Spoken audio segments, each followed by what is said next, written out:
Qual é o lugar mais certo do Brasil? Mais certo do Brasil? Mais certo? O lugar mais certo do Brasil? Vai, pega aí. Qual é? Sertão. Sertão? Tem razão. Mais uma meia hora eu acertaria. Só que o sertão é com S, né? O sertão tem é com C. Não, tem diferença. Pensa muito grande, presidente. Saiu bem, Por isso que eu não acertei. Olha, pessoal. Obrigado, presidente. Parabéns.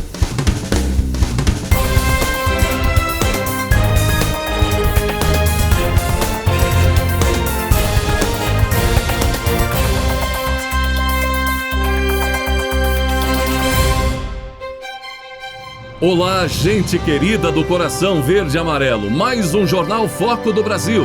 Compromisso com a verdade e as informações do nosso país, do governo federal e do presidente Jair Bolsonaro. Sou Cleiton Basso. Sempre ficamos felizes ao ler o seu comentário, sua opinião. Também saber de qual lugar abençoado, maravilhoso do Brasil ou do mundo você nos assiste. Tem gente do Egito assistindo, deixando comentário. Bolívia, Estados Unidos, Espanha, Itália, Austrália, enfim, dos mais diferentes lugares do Brasil e do mundo. Participe do chat ao vivo. Certifique-se de ter o sininho de notificações ativado para receber o alerta de nossas atualizações diárias. E vamos agora às notícias desta edição. O presidente Jair Bolsonaro nem sempre consegue ser totalmente otimista quanto ao futuro. Também é preciso ser realista quanto aos desafios. Foi assim quando ele se pronunciou no Palácio da Alvorada no momento da conversa com apoiadores e fez um sério alerta sobre o Brasil e pediu ajuda para a solução dos muitos problemas pós-pandemia. Acho que o pessoal todo mundo tem consciência que milhões de empregos e rendas foram destruídos. Com a política do fica em casa. A economia a gente vê depois, é isso? Chegou a fatura aí.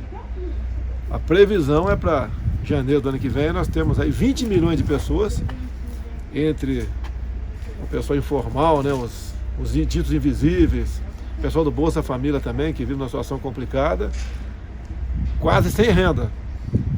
E nós temos que ter uma alternativa para isso, porque senão os problemas sociais serão enormes. Agora, tudo que o governo pensa, ou gente ligada ao governo, ou líderes partidários pensam, isso aí transforma-se em críticas monstruosas contra nós. Agora, eu quero ver a alternativa, porque se esperar chegar a 21 e para ver o que vai acontecer, podemos ter problemas sociais gravíssimos no Brasil. Eu estou falando problemas sociais, que é uma forma educada de falar para distúrbios sociais, que a esquerda pode aproveitar-se disso e incendiar o Brasil. Agora, temos que ter alternativa. Sabemos que não tem recurso, então está buscando alternativa. Alguns falam, pega dos precatórios, vende algumas estatais. Vender estatais não é de uma hora para outra, senão vamos lá vender a quem quer comprar. É um processo enorme, você tem que ter um critério para isso. Você não pode queimar estatais, tem que vender estatais por uma finalidade. Se bem que para essa finalidade é possível de ser estudado, antes que o mercado desabe novamente, né? O pessoal do mercado também, não estou dando um recado para vocês. Se o Brasil for mal, todo mundo vai mal. Aquele ditado, estamos no mesmo barco, é o mais claro que existe no momento. O Brasil é um só. Se começar a dar problema, todos sofrem. O pessoal do mercado não vai ter também renda, vocês vivem disso, de aplicação, né? E nós queremos, obviamente, estar de bem com todo mundo. Mas eu peço, por favor, ajude com sugestões, não com críticas. Agora, tiver que criticar alguém, não é o presidente. É quem destruiu o emprego de mais de 20 milhões de pessoas, emprego ou renda. O cara não tem mais como vender a sua água ali, o seu sorvete na arquibancada do time de futebol, que está jogando futebol, o time dele, pô. A questão da praia, o biscoito Globo, não tem nada a ver com a TV Globo, né? Também quebrou no Rio de Janeiro. Está nessa situação, o cara não vende mais churrasquinho de gato na rua. Começou a aparecer um outro ambulante agora. Então nós queremos a solução para isso. Tudo que eu faço diz que eu estou pensando em 22 agora. Se não faço nada, sou omisso. Se faz, estou pensando em 22. Agora, não quero estar no meu lugar. Agora, eu vou fazer o possível para buscar a solução. E digo mais, eu vou para uma máxima militar, né? Eu quero a solução racional, preciso de ajuda no tocante a isso, conselhos, sugestões. Agora, se não aparecer nada, eu vou tomar aquela adesão que o militar toma. pior que uma decisão mal tomada é uma indecisão. Eu não vou ficar indeciso. O tempo está correndo, está o tic-tac aí correndo. Está chegando janeiro de 21. Precisamos de alternativa para aproximadamente 20 milhões de pessoas que não vão ter o que comer a partir de janeiro do ano que vem. É esse desafio que eu jogo para a população brasileira. Isso equivale a aproximadamente 10% da população. A gente vê agora absurdos. O prefeito lá de Manaus, né, falando que está esperando uma sugestão do governador para decretar o lockdown. Ô, cara, essa política acabou, cara. Eu falei lá em março que estava errada essa política. Está tudo dando certo o que eu falei. Não tem um bola de cristal, não. Um pouco de raciocínio, um pouco de estudo e coragem para decidir. Ser presidente, governador, prefeito, não é sentar na cadeira e esperar a banda passar.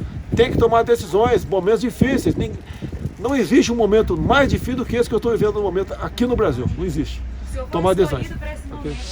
O desabafo do presidente aconteceu no mesmo dia que o Estadão publicou um editorial criticando o presidente. Nas suas redes sociais, o presidente Jair Bolsonaro também publicou palavras relacionadas. O presidente Jair Bolsonaro desabafou na manhã desta terça-feira em seu Twitter. Segundo ele, durante toda a sua vida parlamentar, nunca pensou em reeleição e sempre teve convicção de que o voto é resultado do trabalho desenvolvido. O presidente lembrou ainda que sua crescente popularidade tem incomodado adversários e também parte da imprensa. Se nada faz, é omisso. Se faz alguma coisa, está pensando em 2022. Mas o presidente disse que está pensando mesmo em 2021, quando milhões de brasileiros que ficaram desempregados vão deixar de receber o auxílio emergencial em janeiro. O presidente lembrou ainda que a política do fica em casa e economia a gente vê depois acabou.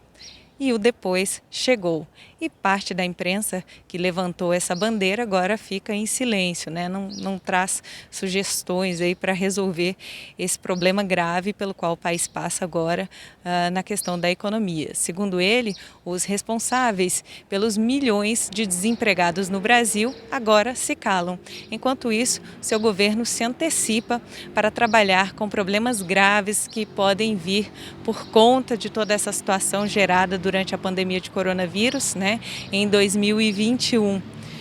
Ele disse ainda que o teto de gastos e que a responsabilidade fiscal são trilhos da economia e que o governo e os líderes estão abertos às sugestões. E finalizou dizendo que o auxílio emergencial, infelizmente, para demagogos e comunistas, não é para sempre. Bem, as falas do presidente Jair Bolsonaro não trazem nenhuma novidade para quem acompanha a política nacional, né?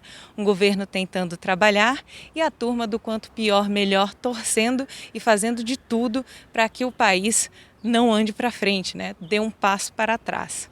Mas seguimos firmes, né? Depois desse desabafo do presidente, nós acompanhamos e torcemos aí para que ele consiga desenvolver essas políticas públicas, né, e auxiliar esses milhões de desassistidos que ficaram desamparados durante a pandemia de coronavírus e que o Brasil possa prosperar.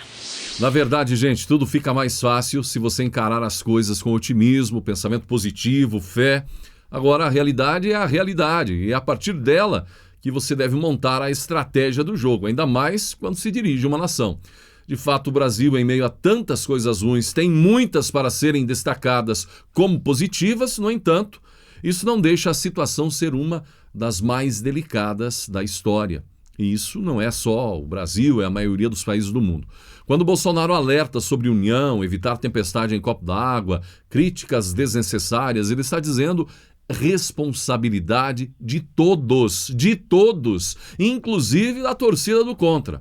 Agora, esperar que do outro lado haja pena, compaixão do presidente, compaixão do próprio povo brasileiro, é muito difícil. Muitos na oposição, há muitos que torcem para o quanto pior, melhor, nem que isso signifique o pior para o povo brasileiro. Por isso, tempestade em copo d'água constante, críticas. Poucos se importam com qualquer desequilíbrio que possa haver no Brasil com uma crítica injusta, destrutiva, uma invencionice. E dane-se o povo brasileiro, dizem eles. Muito embora nas redes sociais se portam todos comportadinhos, pousam de politicamente correto, projetos de brasileiríssimos e tal.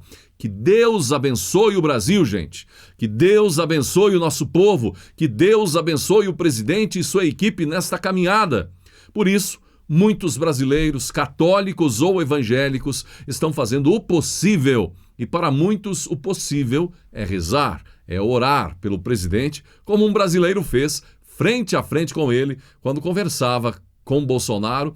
Bolsonaro conversava com brasileiros, quando também ouviu um desabafo de uma mãe e de outros brasileiros. E parte desse povo se encontra aqui nesta manhã para decretar uma palavra de bênçãos na vida do nosso presidente. Nenhuma arma forjada prosperará contra a vida dele. Deus, se o Senhor é com ele, quem será contra? Agindo o Senhor, quem impedirá? Ser com ele nas decisões. Pai, dá sabedoria, livramentos a ele, a sua família. Obrigado pela saúde revigorada a cada manhã. E que isso seja, como falei aqui, uma missão mais do que uma gestão. Uma missão do Senhor para governar esta nação. A tua palavra diz que quando um justo governa, o povo se alegra. Eu, como mãe, a partir da sua eleição, eu pude respirar. Em 2018, eu passei um momento muito difícil com as meninas na escola, porque a ideologia de gênero era massacrante. E a gente pensava, se o senhor não ganhasse, a gente ia ter que mudar do Brasil. Não tinha como continuar mais. E a partir do ano passado, eu pude respirar, eu pude mandar minhas filhas para a escola tranquila, sabendo que tinha um governo que ia zelar pelas nossas crianças.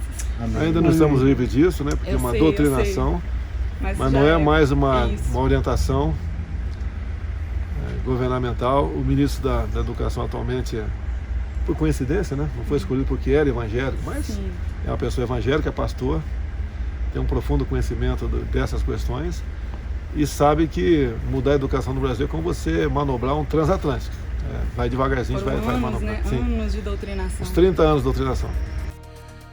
E Brasil afora, muitas ONGs que não recebem dinheiro público são formadas por voluntários que atuam na defesa de pequenos animais, sobretudo cães e gatos. Trabalham diuturnamente, seja acolhendo, encaminhando animais para adoção, tratando e cuidando temporariamente. Um trabalho belíssimo. Certamente, se você integra uma dessas ONGs de pessoas que se doam sem esperar nada em troca e que não são ligadas a ideologias partidárias, muito menos formadas por militantes políticos, então você vai gostar dessa notícia.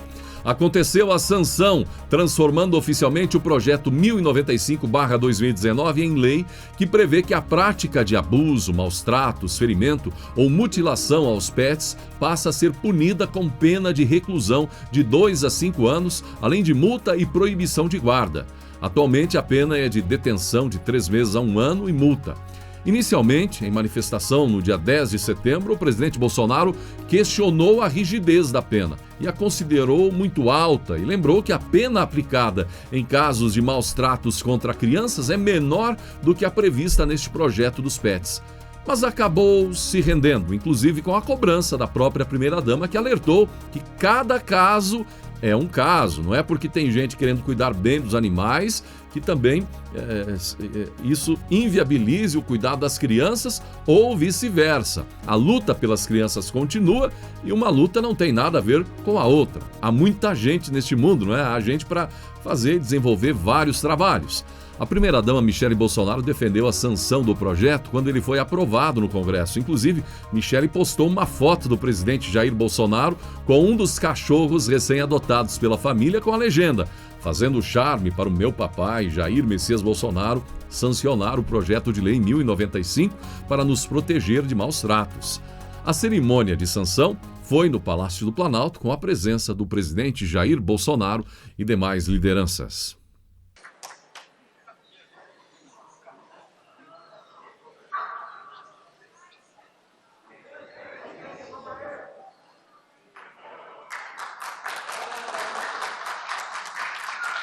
É um projeto, é uma lei, no meu entender, bem-vinda. Num primeiro momento, o impacto era aquele, prezado Hélio Lopes, né? Mas um tratamento semelhante a um ser humano é menos grave? Olha, o Hélio Lopes apresentou uma solução. Vamos agravar a pena para quem dispensa um tratamento semelhante a seres humanos. E eu não vou falar muito aqui também. Eu fiquei 15 anos de efetivo serviço no Exército Brasileiro. Todo mundo aqui que tenha ficado um ano só, que prestou serviço militar obrigatório, sabe que eu acho que não existe um quartel no Brasil onde não temos ali um cão, alguns cães, ou quem sabe até mesmo uma matilha, como tinha lá em Nioaque, Mato Grosso do Sul. E esses cães eram muito bem-vindos em nosso meio, nos ajudavam até no tocante à segurança. Mas, acima de tudo, quem não demonstra amor por um animal como um cão, por exemplo, não pode demonstrar amor, no meu entender, por quase nada nessa vida. Aquele que, porventura, esteja reclamando da lei agora, né, venha reclamar dela agora, uma coisa muito simples. Se você não sabe, não quer tratar com carinho, com o devido respeito, um cão ou um gato, é simples, não o tenha em casa. É somente abrir mão disso. Então, eu dizer a todos, repito aqui novamente, eu quero cumprimentar o Fred Costa e o Celso Sabino por esse projeto, por essa relatoria, muito bem-vinda. No meu entender, supre uma lacuna no tratamento desses animais, uma prova viva, infelizmente, né, nós temos entre nós aqui uma marca de um maltrato que não temos palavra, né, inenarrável do que essa pessoa, esse outro animal, no mau sentido, fez com um cão como esse aí. A partir de agora, algo semelhante, a gente sabe que a pena será realmente, não digo dura, será compatível, no mínimo, com a agressão que este ser dito racional promoveu contra um animal.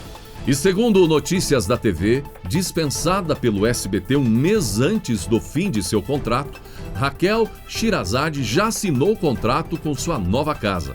Ela passa a integrar o time do Metrópolis, onde apresentará um programa de entrevistas e debates nas plataformas digitais do portal de notícias. Terei liberdade para escolher meus personagens e fazer as perguntas que me convierem, afirmou a jornalista ao Notícias da TV. Pretendo ouvir todos os lados, não me importa se pensam semelhante a mim ou o contrário. Minha única condição para escolher um entrevistado é que ele pense, que tenha algo para acrescentar ao debate. Certamente ela tem talento, mas depois de sua guinada à esquerda, possivelmente, talvez, não é, virá com artilharia pesada contra o presidente Bolsonaro? Ou será que não? E outro jornalista que foi dispensado é o veterano Boris Casoy, de 79 anos. O jornalista era contratado da Rede TV desde 2016 e estava trabalhando remotamente durante a pandemia. Desde março, ele fazia entradas diárias da sua casa no Rede TV News, e teve seu salário reduzido pela metade. A assessoria de imprensa da emissora confirmou o desligamento do comunicador. A Rede TV confirma a saída de Boris Casoy. A direção do canal agradece o jornalista pelo profissionalismo e contribuição nos projetos bem-sucedidos desenvolvidos ao longo dos 4 anos de parceria, diz a nota enviada ao Notícias da TV. Foi um período fértil para mim, não fiquei sentido, afirmou o âncora ao UOL. Enquanto aqui no Brasil a torcida do contra, gente, continua criticando, sobretudo o presidente Jair Bolsonaro, cada dia mais pesquisas apontando a eficácia de tratamentos contra o coronavírus. A Sociedade Europeia de Cardiologia fez afirmações sobre a cloroquina, enquanto nos Estados Unidos, um coquetel de medicamentos dado a pacientes com Covid-19 no início dos sintomas dá resultados surpreendentes, mas já defendidos aqui pelo próprio presidente Jair Bolsonaro. Durante 76 dias, os pacientes sob este coquetel tiveram 0 transferências para a unidade de terapia intensiva, 0 necessidade de ventiladores mecânicos e 0 mortes, declarou a diretora de farmácia do Hospital Advent Health Ocala, Carlette Norwood Williams. E mais uma boa notícia em relação à Covid-19 vem lá dos Estados Unidos. Um hospital da Flórida está testando um coquetel para o tratamento da Covid-19 em pacientes hospitalizados. De acordo com os criadores do coquetel, a eficácia é de mais de 95%. O coquetel ele é composto de zinco e vitaminas, antibióticos, anticoagulantes e corticoides. Esperamos que não haja desta vez politização de medicamentos que estão salvando vidas. Por falar em politização, a Sociedade Europeia de Cardiologia divulgou um estudo em que afirma que a hidroxicloroquina, derivada da cloroquina, não causa arritmia cardíaca. Com a divulgação do estudo, o presidente Jair Bolsonaro lamentou cada morte causada pela Covid-19 e lamentou também a politização do medicamento que, segundo ele, poderia ter salvado milhares de vidas. No Brasil e no mundo inteiro, não só o presidente Jair Bolsonaro defendem o uso da hidroxicloroquina no tratamento da Covid-19, no tratamento inicial da doença. Inclusive, nós do Foco do Brasil conversamos com o infectologista Orlando Magno, aqui do Distrito Federal, que vai falar um pouco a respeito desse estudo divulgado pela Sociedade Europeia de Cardiologia.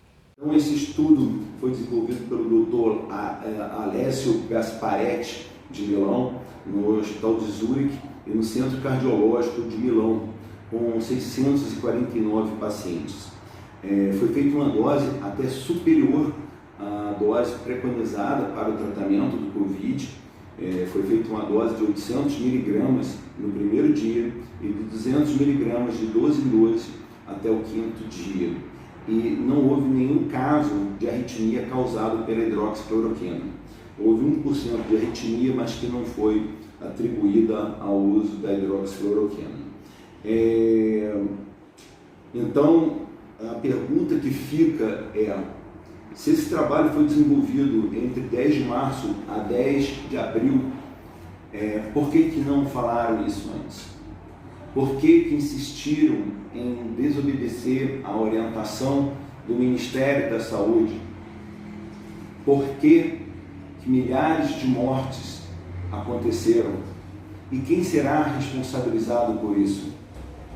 O que acontecerá com as sociedades médicas, de especialistas, que se colocaram totalmente contra, justificando porque a droga era letal, causava morte súbita ou arritmia? Já se sabia que não era. Eu trato pacientes desde fevereiro de 2020 com um esquema com hidroxicloroquina e uso ivermectina. E nos pacientes que eu tratei dentro dos 5 primeiros dias, nenhum sequer foi para a UTI. Eu não tive um óbito. O Superior Tribunal de Justiça Desportiva apresentou denúncia contra a atleta Carol Solberg com base em 2 artigos do Código Brasileiro de Justiça Desportiva. Solberg foi denunciada no artigo 191, deixar de cumprir regulamento da competição, e o artigo 258, assumir qualquer conduta contrária à disciplina ou à ética esportiva não tipificada pelas demais regras do Código. Pelo primeiro, Carol corre o risco de pagar multa de 100 a 100 mil reais. Pelo segundo, ela pode pegar suspensão de 6 partidas, destaca o site Metrópolis. Carol Solberg gritou fora Bolsonaro após partida do Circuito Brasileiro de Vôlei de Praia 2020-2021.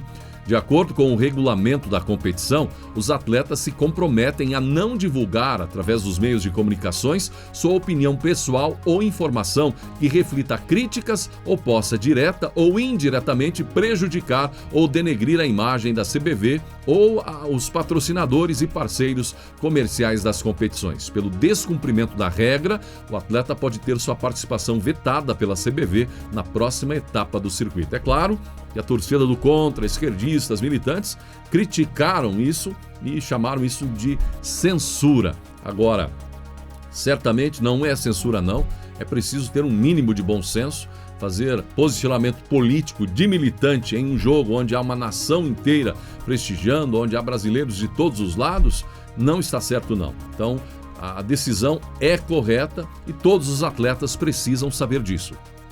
Por meio do Conselho Nacional do Meio Ambiente, o governo Jair Bolsonaro derrubou resoluções que garantiam restrições ao desmatamento e ocupação de áreas de preservação ambiental. E isso polemizou. Porém, o ministro do Meio Ambiente, Ricardo Salles, explicou que as áreas como manguezais e restingas não ficarão desprotegidas porque elas serão abarcadas por outras leis, como o Código Florestal. Em entrevista à CNN Brasil, Salles disse que legislações como o Código Florestal, a Lei da Mata Atlântica e as regras para licenciamento ambiental seguem vigentes e contemplam essas áreas. A norma não foi revogada e ficou um vácuo. Não é verdade que as áreas ficam desprotegidas. Você tem o Código Florestal, que estabelece área de preservação permanente, APP. Você tem Lei da Mata Atlântica para os estados que estão na Mata Atlântica. Você tem normas específicas relativas ao licenciamento ambiental, disse Salles. E o feitiço virou contra a feiticeira. O Procurador-Geral da República, Augusto Aras, pediu ao Supremo Tribunal Federal a instauração de inquérito contra a deputada federal Joyce Hasselmann. Em mensagem no Twitter, ela atacou Augusto Aras por isso. Importante saber que muitas das afirmações de Joyce, gente, na CPI das fake news foram usadas para atacar apoiadores de Bolsonaro sem provas concretas e até como justificativas para a abertura de inquéritos. Agora, depois de áudios que foram divulgados, onde a deputada pede ajuda a funcionários públicos para criar perfis falsos nas redes sociais a fim de promover ataques a adversários políticos, essa revolução no caso. Áudios claros, compreensíveis, diretos, então nada mais justo que Aras pedir a investigação. Isso não é perseguição de forma alguma, é ser justo. Afinal, muitos foram acusados por afirmações da deputada, daquilo que provas sugerem, acusados daquilo que provas agora sugerem que quem fez fake news de fato foi a própria acusadora. Mais de 545 mil candidatos disputarão as eleições 2020, o maior número em 20 anos. O número exato de candidatos que vão disputar as eleições de 2020 para os cargos de vereador, prefeito e vice-prefeito ainda nem foi fechado pela Justiça Eleitoral, mas já é o maior registrado desde o ano 2000, quando houve a primeira eleição 100% eletrônica no país. Até a tarde desta segunda-feira, o portal criado pelo Tribunal Superior Eleitoral já registrava mais de 500 mil de solicitações. O último recorde foi em 2016, quando houve 496.887 candidaturas. O fim das coligações proporcionais eleitorais é um dos responsáveis pelo aumento no número de candidatos. Agora, quem quiser disputar uma das vagas tem que participar de uma chapa do partido ao qual é filiado. Antigamente, uma chapa poderia ter candidatos de diversos partidos. Para garantir mais cadeiras nas câmaras municipais, os partidos estão lançando mais candidatos. De acordo com essa nova regra, as pessoas votam não no candidato, mas na legenda. Então, na prática, quando você, eleitor, vota em um nome, está, na verdade, escolhendo alguém daquela legenda. Mais preocupados com dividir os candidatos entre esta ou aquela cor, entre este e aquele sexo, aquela ou esta raça, parte da imprensa brasileira tem usado esse recorde aí para dividir os candidatos que podem ser eleitos e representar a população brasileira. Mas é importante que o eleitor esteja atento à qualidade do candidato, à capacidade do candidato, ao caráter do candidato. Cor, sexo, raça não determina qualidade, caráter e competência. De Brasília, Andréia Luiza Matias. O youtuber Felipe Neto, que se tornou um dos maiores opositores do atual governo, já admite que o presidente Jair Bolsonaro deve ser reeleito em 2022. Em entrevista ao jornal O Globo, Felipe disse que as eleições de 2022 devem novamente se encaminhar para um segundo turno entre Bolsonaro e algum candidato petista que ele acredita que será derrotado. Essa afirmação do Felipe Neto, evidentemente, contraria apoiadores do presidente que acham que ele vai vencer já no primeiro turno. Felipe Neto disse: Eu estou sem muitas esperanças para 2022. A oposição está em frangalhos, ainda nem sequer aprendeu a se comunicar. O maior líder da oposição segue cometendo sucessivos erros de comunicação. O maior partido de oposição segue movido pela força da vaidade antes de qualquer outra. Essa tal frente única me parece cada dia mais difícil, mas isso foge da minha alçada. Como cidadão, espero ver isso acontecer. Caso contrário, prevejo novamente um segundo turno entre Bolsonaro e PT e, mais uma vez, uma vitória da extrema-direita. Espero estar errado, disse Felipe Neto.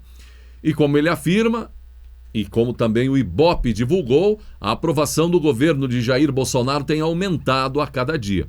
E ao comentar, gente, os resultados dessa pesquisa do Ibope, o jornalista Coppola, da CNN, lembrou do tratamento dado ao presidente pela imprensa, né? E a opinião de Coppola foi, inclusive, compartilhada pelo próprio presidente Jair Bolsonaro em suas redes sociais. Coppola disse: na emissora de maior audiência, chegaram a associar o presidente da República ao assassinato de uma parlamentar, mesmo contra todas as evidências noticiadas na própria matéria. No jornal de maior circulação, um editorialista publicou um artigo odioso intitulado "Porque torço para que Bolsonaro morra". Atos contra o governo, realizados por vândalos encapuzados e armados de paus e pedras, foram rotulados de manifestações democráticas, enquanto as imagens mostravam esses delinquentes agredindo a polícia e atacando grupos com mulheres, crianças e idosos. Vocês acham mesmo que a população não percebe isso? Questionou Coppola.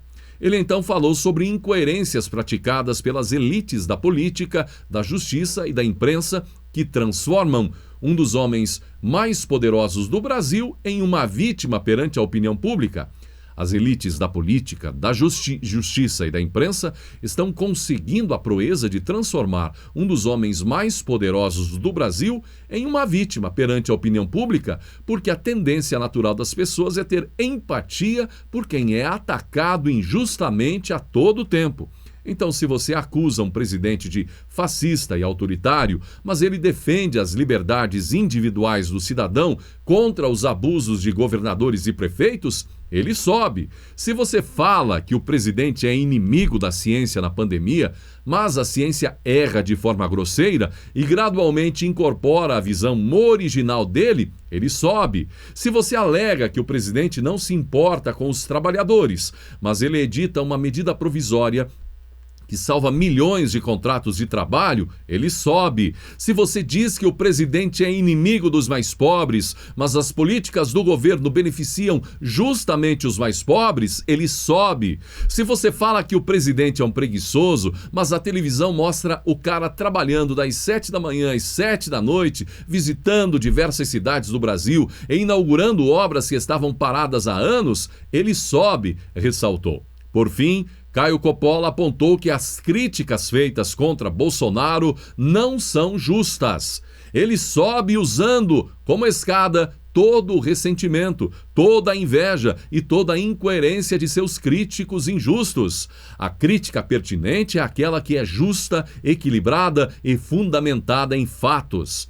Mas vejam, os fatos estão contradizendo as críticas e opiniões. E para desespero da bolha, o povo não vive de crítica e nem de opinião. O povo vive a sua realidade, uma realidade consistente, concluiu Coppola. E enquanto o presidente do Supremo Tribunal Federal, ministro Luiz Fux, recebeu agora a liberação médica para retornar aos trabalhos em Brasília, ele que passou 14 dias em isolamento social após ter contraído Covid-19, agora com o resultado aí, ele está autorizado então a volta ao trabalho presencial. E também com a antecipação, gente, da aposentadoria de Celso de Mello no STF, o assunto que deve predominar nas rodas de conversa nos próximos dias, até pela grande expectativa, é quem será o novo ministro do Supremo. Alguns nomes já estão em evidência há algum tempo. Na imprensa, algumas apostas já começaram. Os nomes mais comentados são Marcelo Bretas. O juiz Marcelo Bretas é evangélico, já demonstrou várias vezes sua fé. Em abril deste ano, ele chegou a compartilhar a música Força, da cantora Bruna Carla, nas redes sociais. Bretas passou a infância e juventude na Assembleia de Deus e atualmente congrega com a família na Comunidade Internacional Evangélica da Zona Sul, no Rio de Janeiro. O trabalho dele ganhou destaque na mídia por sua atuação em processos da Lava Jato. Tem também Humberto Martins. O nome de Humberto Martins está entre os que podem ser indicados ao STF. Ele é vice-presidente do STJ e corregedor nacional de justiça. Martins é membro da Igreja Adventista do Sétimo Dia. Tem o André Luiz Mendonça, ministro da Justiça. O advogado André Luiz de Almeida Mendonça também estaria sendo considerado para a vaga no STF. Mendonça ainda teria apoio de parte da bancada evangélica no Congresso. Ele que é mestre em corrupção e Estado de Direito pela Universidade de Salamanca, na Espanha. Mendonça é pastor da Igreja Presbiteriana Esperança de Brasília. Tem Augusto Aras, o Procurador-Geral da República, Antônio Augusto Brandão de Aras, nasceu em Salvador, é professor da Universidade de Brasília e da Escola Superior do Ministério Público da União, ingressou no Ministério Público Federal em 1987, em 2011 foi Subprocurador-Geral da República, Aras que é católico.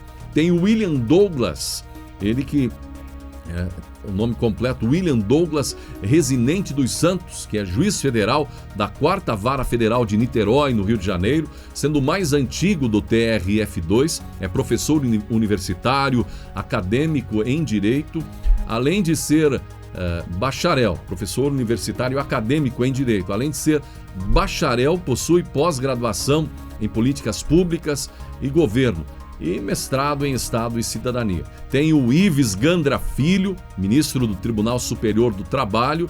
O Ives Gandra Filho é mais um dos profissionais que podem ser indicados ao STF.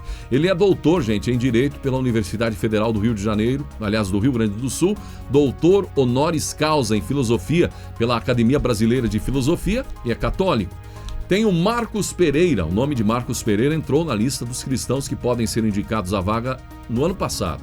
Ele é advogado formado pela Universidade Paulista e especialista em Direito e Processo Penal pela Faculdade de Direito da Universidade Presbiteriana Mackenzie. Atualmente, Pereira exerce a função de deputado federal e é o primeiro vice-presidente da Câmara dos Deputados. Ele é bispo licenciado da Igreja Universal do Reino de Deus. E quem será mais, hein? Quem você acha? O nome de Damares já circulou nas redes sociais, ela disse que não. Tem recentemente outro nome circulando nas redes, o nome do advogado e irmão do ex-ministro da Educação, não é? O Abraham Weintraub, o Arthur Weintraub. As apostas estão lançadas. Vários nomes ainda certamente vão surgir. E você, quem acha que o presidente Jair Bolsonaro vai indicar para a vaga de Celso de Mello no STF? A Polícia Federal prendeu temporariamente 2 secretários de governo do Pará e um assessor do governador Helder Barbalho. Os agentes também realizaram buscas e recolheram documentos no gabinete do governador. Em nota, a Polícia Federal informou que a chamada Operação SOS é resultado de uma investigação que apura a suspeita de desvio de recursos públicos na área da saúde. Segundo a PF, o desvio teria ocorrido entre agosto de 2019 e maio de 2020, por meio da contratação pelo governo estadual de organizações sociais, os CIPs, que assumiram a gestão de unidades hospitalares, entre elas os hospitais de campanha, montados agora em regime de urgência devido à pandemia da Covid-19. Ao menos 12 contratos que o governo do Pará assinou com as organizações ligadas aos investigados estão sob suspeita. Somados, estes contratos ultrapassam o valor de 1,28 bilhão de reais. Além de ocupantes de cargo de confiança do governo paraense, há entre os suspeitos empresários e operadores financeiros. O próprio governador, segundo nota da PF, Helder Barbalho, é alvo da investigação, embora não seja alvo de mandado de prisão. Os investigados são empresários, o operador financeiro do grupo, integrantes da cúpula do governo do Pará, além do próprio chefe do Poder Executivo Estadual. No Pará, a ação foi autorizada pelo ministro Francisco Falcão, do STJ, que expediu 12 mandados judiciais de prisão temporária e 41 mandados de busca e apreensão. A operação também ocorre em São Paulo, onde as varas de justiça de Birigui e de Penápolis concederam outros 64 mandados de prisão temporária, 237 buscas e também apreensões que estão sendo cumpridos com o apoio da Polícia Civil. Além disso, ao menos um mandado está sendo cumprido em Goiânia. É um absurdo, gente. A maioria de todas essas repercussões, esse trabalho brilhante da Polícia Federal, envolvendo investigações também do Ministério Público, da Justiça, enfim, na área da saúde. É crime em cima de crime em setores altamente vulneráveis da população brasileira. Um absurdo. O presidente Jair Bolsonaro participou de um café da manhã com a ministra da Mulher, da Família e dos Direitos Humanos, Damares Alves, e os pastores da Convenção Geral das Assembleias de Deus no Brasil. O encontro aconteceu em Brasília. Além de conversarem, os líderes evangélicos oraram pelo presidente. O pastor José Wellington Júnior, presidente da convenção, entregou a Bolsonaro o livro 100 acontecimentos que marcaram a história das Assembleias de Deus no Brasil e um exemplar da Bíblia. No Instagram, o pastor José Wellington Júnior disse que o encontro teve o propósito de promover o bem-estar da igreja no país. Estive nesta manhã em Brasília, onde, juntamente com a diretoria da convenção, senadores e deputados federais das Assembleias de Deus, nos reunimos com o presidente da República, Jair Bolsonaro. Agradeço ao presidente, à ministra Damares e ao meu irmão deputado Paulo Freire por nos promover este encontro especial que visa o bem-estar de nossa igreja em toda a nossa nação, escreveu o religioso. E no encontro eles oraram pela saúde e pelo trabalho do presidente Jair Bolsonaro e sua equipe. E o presidente Jair Bolsonaro comemorou mais avanços Brasil afora. Liberados mais 9,5 quilômetros da pista dupla na BR-050 Goiás, em Catalão. Chegamos a 91% de conclusão dos 218,5 quilômetros previstos em solo goiano. Rodovia é o principal corredor de ligação do estado com o Triângulo Mineiro e São Paulo, comentou o presidente. E também sobre outra obra, entrega antecipada das obras do anel viário BR-153/060 de Goiânia e Aparecida, 17 quilômetros de via dupla na ligação entre BR-060 e 153, incluindo a ampliação de sua infraestrutura, obra iniciada pelo governo do Brasil e concluída 2 meses antes do prazo. Em outra comemoração, o presidente falou do Rio Grande do Sul, estrutura de concreto e já sinalizada, nova ponte do Guaíba, fase final de acabamento, abertura do vão central com 2,9 quilômetros de ponte confirmada para novembro, obra de 2014 que finalmente será aberta para o tráfego, comentou e comemorou o presidente Jair Bolsonaro.